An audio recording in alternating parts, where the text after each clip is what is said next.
Welcome to the Happiness Matters podcast, where we'll explore happiness at work and show you how to coach yourself to be happier there and more successful too, no matter what.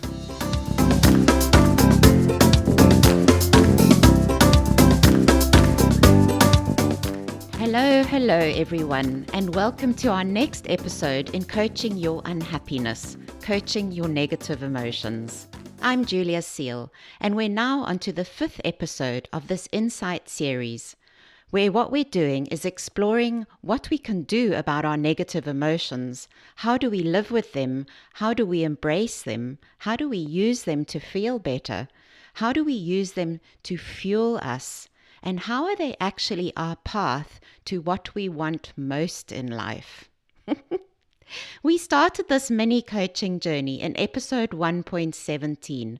So if you're just joining us, go back and listen or download my overview of this negative emotions coaching journey from this podcast episode's show notes. It will help you navigate where we are in our coaching together.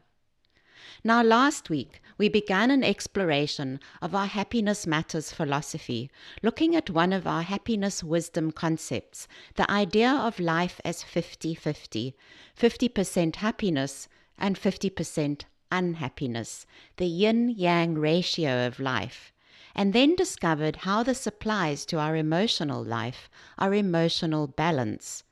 I do hope that last week gave you something to think about.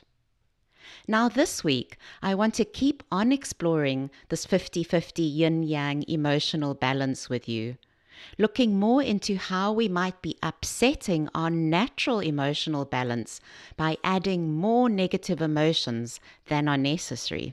We're going to look at how and why we might actually be creating more negative emotions, more unhappiness, and more suffering. So more negative emotions than your 50-50 ratio.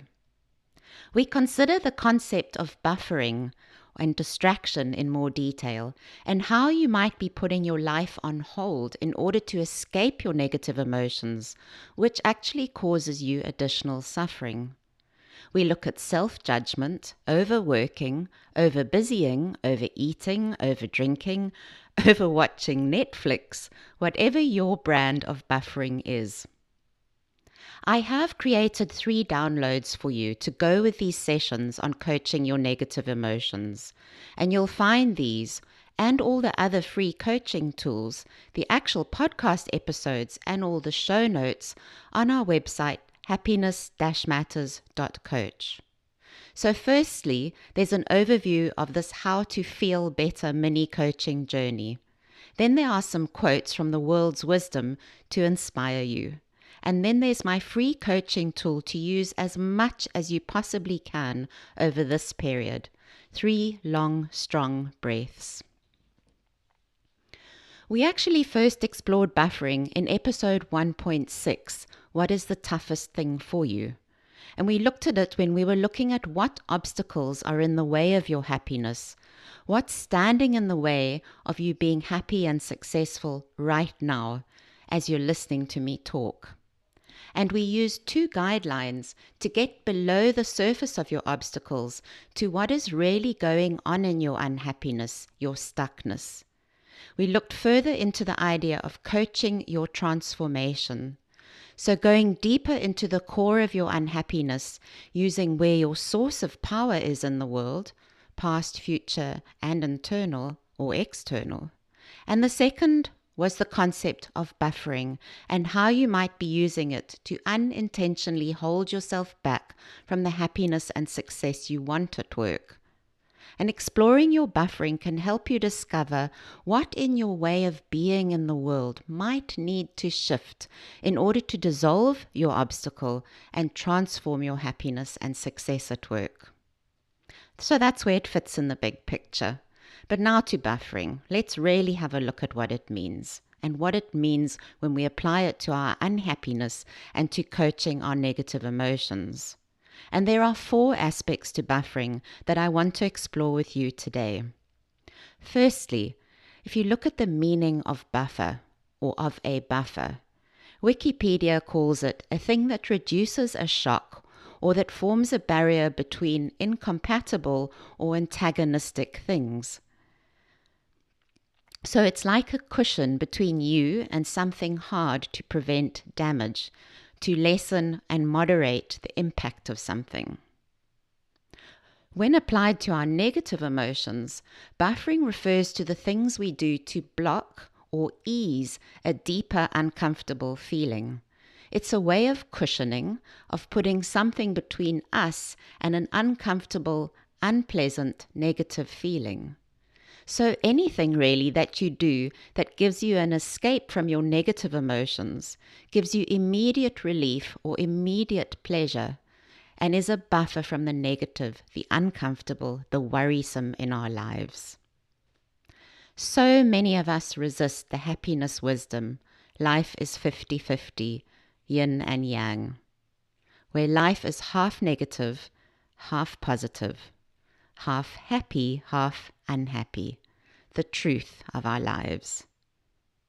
We're not resisting it because philosophically or religiously or spiritually we don't believe in the duality of the human experience. No, we resist the negative simply because we don't want it to be there. And in very simple terms, we don't want the negative to be there because it's not nice. It doesn't feel good, not psychologically good and not physically good. As I mentioned last week, this is due to how we are psychologically and physically, to how we are wired at a survival level. To put it incredibly simply, at the start of our lives and our physical and mental development, something happens outside in the world and we react automatically to it.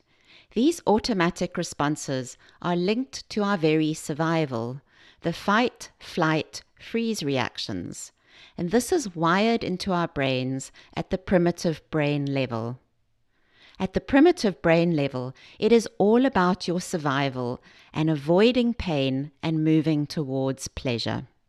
Everything we do is simply a survival reaction to pleasure or pain, unless we have consciously taken it out of this primitive automatic brain, looked at it, and decided to respond differently. However, nowadays, most of us are not facing daily survival issues unless you are living in dire poverty or in a war zone.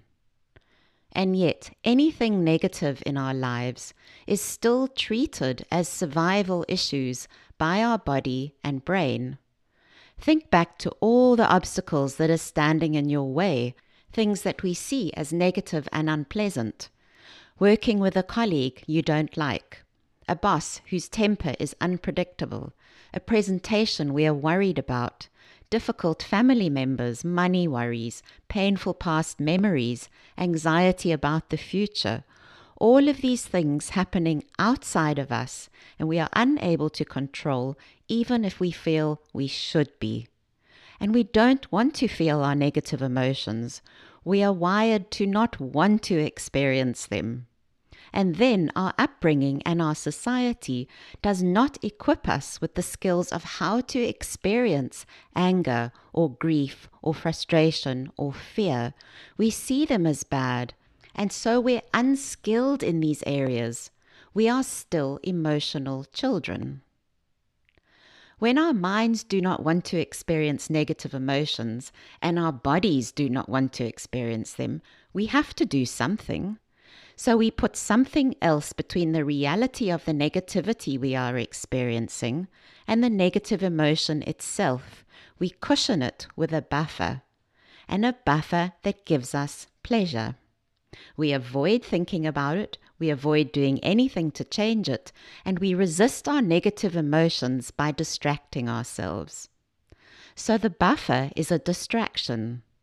We distract ourselves from the reality of what we are experiencing, and we do it with something that gives us immediate pleasure, a form of hedonism, what we might call false pleasure. And this buffering, this distraction, is the most common way to cope with the negative in our lives. It gives us immediate pleasure and some relief from what's bothering us. And we all do it. So what do you use to buffer, to distract and cushion your negative emotions?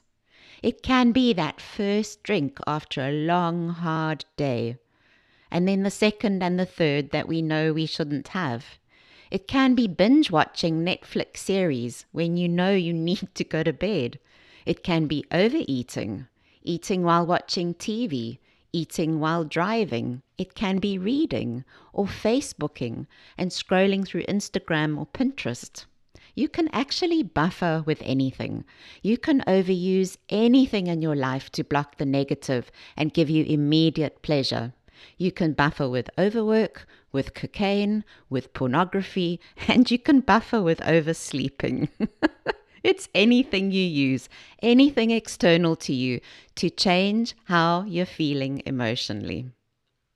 So the first aspect of buffering is how we distract ourselves away from feeling the negativity that is our current reality.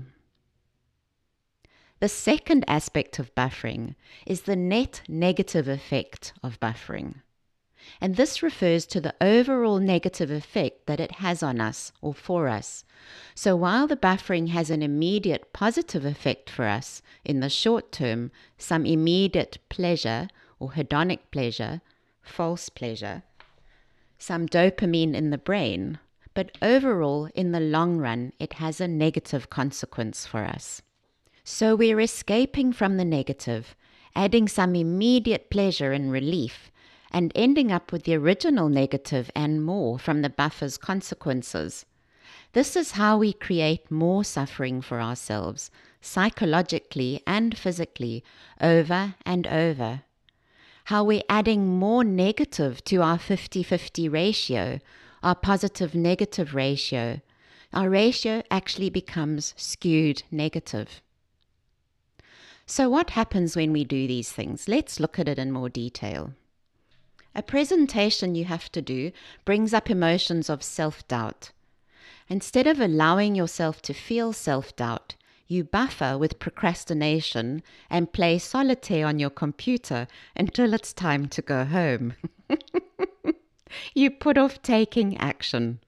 Now the next day, you still need to do the presentation, and you've missed your deadline, and your boss is angry, and you've strengthened your brain's pathways, setting up a long-term bad habit of procrastinating whenever self-doubt feelings arise. Here's another one. Business is not going well, and it brings up emotions of anxiety. Instead of feeling this anxiety all the way through, you buffer with alcohol until you feel relaxed and carefree. You overdrink. The next day, the problem is still there. But now you have a hangover and a head full of regret, and you've strengthened your brain's pathways, setting up a long-term alcohol addiction for whenever anxious feelings arise. Someone at work says something untrue about you, and this brings up feelings of sadness and loneliness. Instead of feeling this sadness, you buffer with food. You overeat long past your body's hunger signals.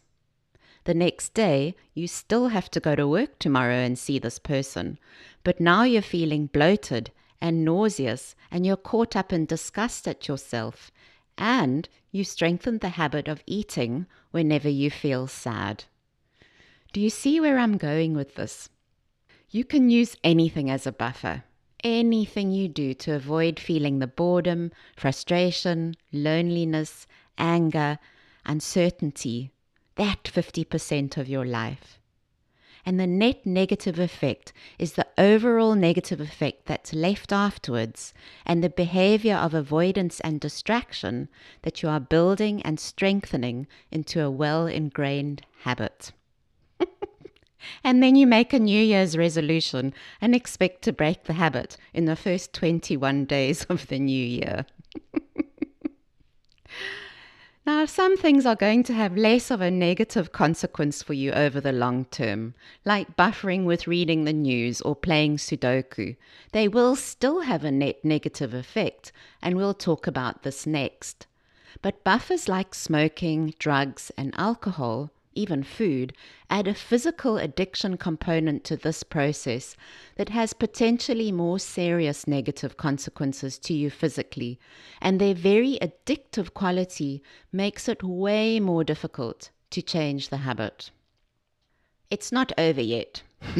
Now, the third aspect of buffering is related to the throbber when you switch on your computer.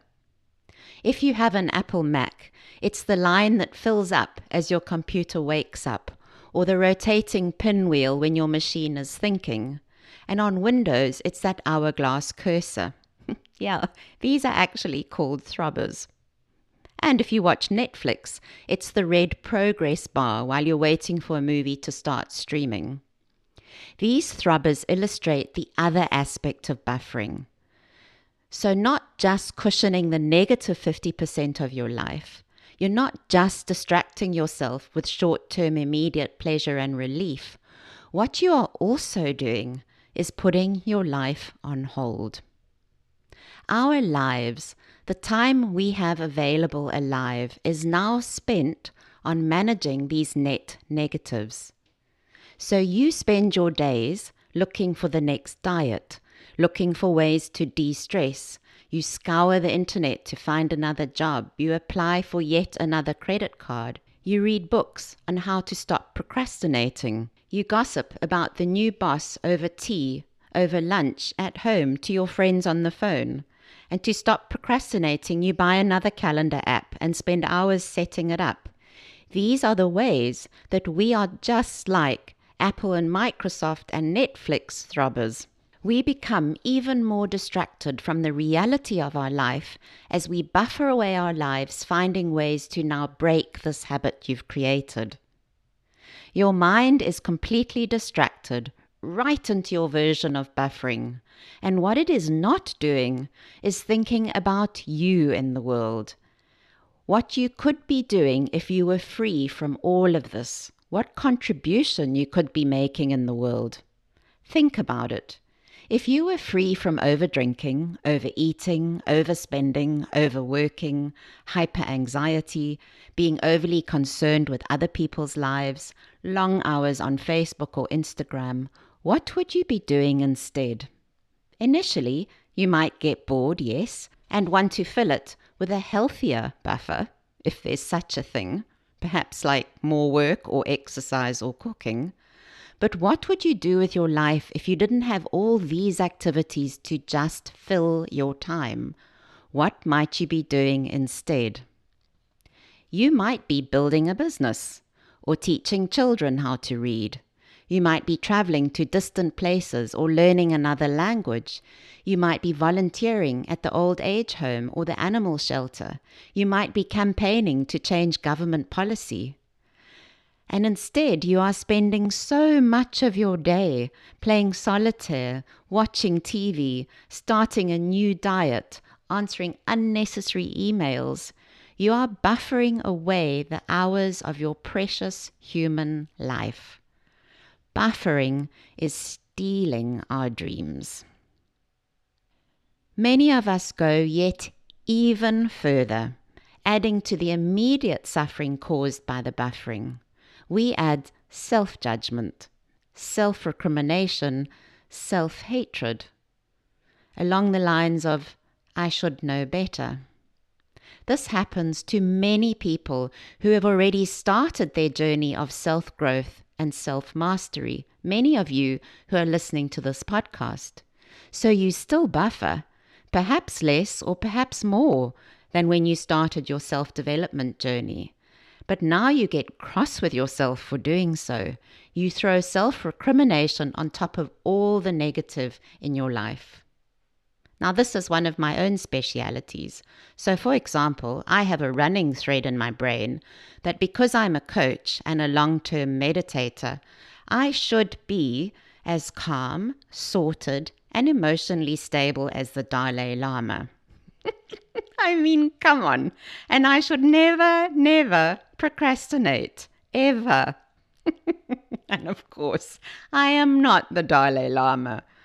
But what I then do, right after thinking, you should have this sorted by now, Julia, I add to my suffering by laying blame and recrimination on myself and how terrible this makes me feel.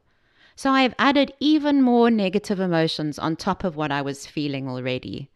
Can you see the terrible emotional pain I am creating for myself out of nothing, other than my sleepy body and primitive brain wanting to stay in a nice warm bed rather than to get up and sit at my computer before anyone else in the house is awake? This is the madness of buffering and its net negative effect. If you think this is something that you're doing and you want to dig a bit deeper into all the negative things you're saying to yourself, go back to my coaching tool called self-smizing. We covered it in episode 1.12 and 1.13. What this tool does is it throws out onto a piece of paper for us to consider all the negative things you are saying to yourself, and watch for these types of thoughts. I shouldn't be doing this. I should be. This type of self-judgment thought sets up an entirely unique pattern in your brain. It stops your self-coaching in its tracks. You block all access to your wisdom when you do this. And this is where our work together can transform your happiness. Examining how buffering shows up in your life guides us to where coaching can make the biggest difference in your life, where we enter the realm of coaching as transformation. All buffering activities are important topics brought to coaches. How can I stop stressing? How can I stop overeating or overdrinking? How can I stop dreading going to work every day? How can I stop procrastinating? How do I improve my relationships? Buffering activities are an ideal place to start your coaching journey. And while working on these net negatives, your coach and you might find the way to what is really going on, coaching as transformation. What in your way of being, at the core of your personality, is getting you into this buffering trouble? I can safely say that the key to what is going on is not that you need another diet plan or an exercise accountability program or a different way of scheduling your day. Be careful of coaching that comes in this guise. This is often what we call horizontal coaching, the kind of coaching that you might get in football or soccer, that of an expert showing you a new skill. Now, there is nothing wrong with adding another skill to your toolbox, don't get me wrong. But if you want to eradicate buffering from your life, the way to go is far more transformational. And this is what we are doing here on the Happiness Matters podcast. We're looking at what's getting in the way of your happiness and success that might need transformation. And in this case, it's that you are at the effect of your negative emotions. They are running the show of your life. When negative emotions come up for you, you're turning away from the unpleasantness of feeling them, both psychologically and physically in your body. As I said, we're wired to avoid, reject, and block our negative emotions. And so we do not feel the 50-50 of our lives. We are not allowing ourselves to feel the full spectrum of our emotional lives, wanting only to feel pleasure, joy, ease, and lightness. Until you know how to feel these negative emotions, and see my emphasis on feel, you'll constantly be in this cycle of buffering, no matter how much self-development work you've done. If you don't have the skill of how to feel better, and you constantly are practicing it every day in your life, you'll find yourself in a buffering loop, or what we call a thought loop, a thought error. And I am showing you the way on this negative emotions coaching journey that we started back at episode 1.17.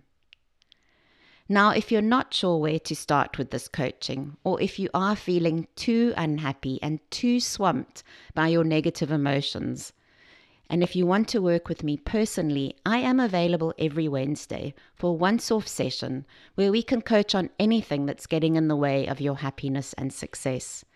And these sessions can be booked right now from our website, Happiness-Matters.coach. And you click on the yellow button that says Coach with Julia. That will take you straight through to my calendar. But there's 3 steps so far. The red flag. Building on everything we've done so far in our coaching together, what you really want to be doing is seeing your buffering activity, the urge for your drug of choice, as a red flag. A red flag guidance system that tells you, hey there are negative emotions inside me right now that I need to get out. I love the analogy of the red flag warning system, and I have used it before on the podcast. Red flags warn us. Red flags to warn of danger were actually used as far back as the 1600s by military forces indicating that they were getting ready for battle. And in Cape Town, they're most often used to indicate that a great white shark has been spotted in the last hour. Your brand of buffering is the ideal way to show you where you're finding the work of your life difficult and where you're getting stuck. These negative emotions are our guides. As Pema Chodron, the Buddhist nun, says, they're very clear moments that teach us where it is that we're holding back. So the first step is to notice your urge to buffer or your act of buffering. Let this be your red flag guidance system, either the urge or the act. Then your second step, 3 long, strong breaths. Now, of course, buffering exists in your life because you're not wanting to fully feel negative emotions.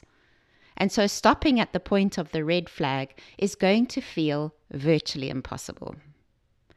All I want you to try to do right now is to insert a pause between when you notice that you want to buffer, the urge, and the actual act, the act. So you're just about to put another chocolate in your mouth. Can you pause for a moment to acknowledge that you're buffering? As you switch your screen to Facebook when you're in the middle of writing up a project document, can you take a tiny little second to pause and see what you're doing? And in that pause, can you insert my coaching tool, 3 long, strong breaths? It's just 3 breaths. And the third step for now is practice this. And that's all you need to do right now at this point. Acknowledge your buffer, the way you're cushioning your life. Acknowledge that there might be some negative emotions underlying this buffering that you're not that keen on.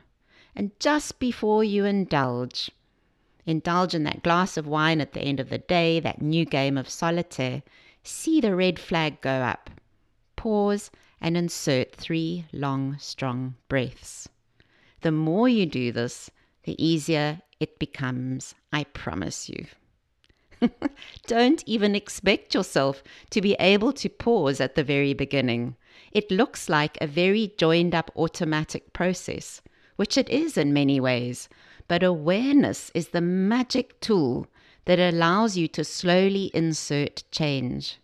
If you are able to do this already, then apply some of the concepts we've been exploring over the last 4 weeks on negative emotions.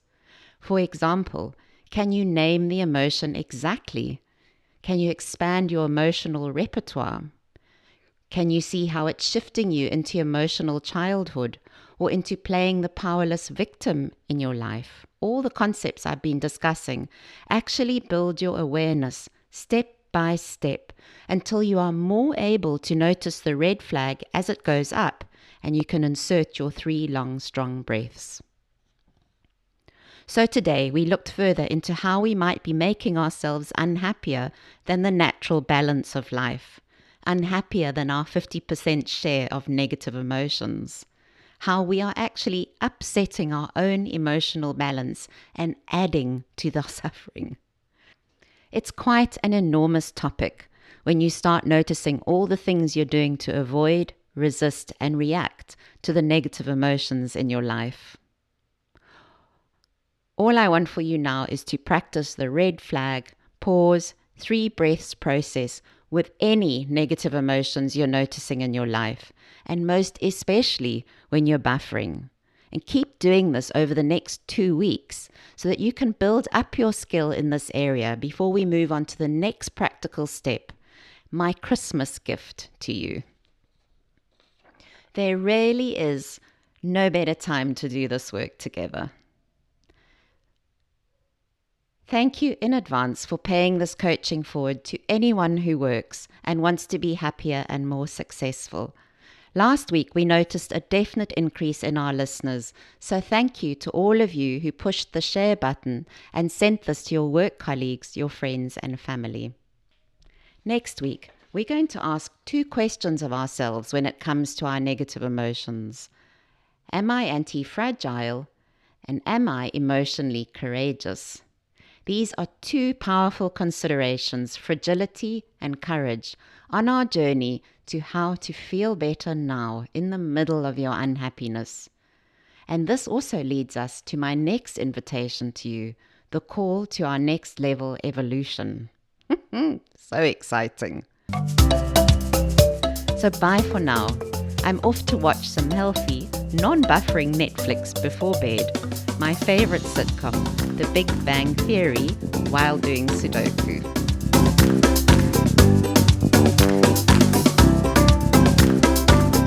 Thanks for joining us on this Happiness Matters podcast. Do join us again here next week on Tuesday. You can subscribe to this series at Apple Podcasts on iTunes, or you can sign up for it on our website, Happiness-Matters.coach. That's Happiness-Matters.coach. COACH. Also, you can join our conversation on Facebook by following us there. Our Facebook page is also Happiness-Matters.coach.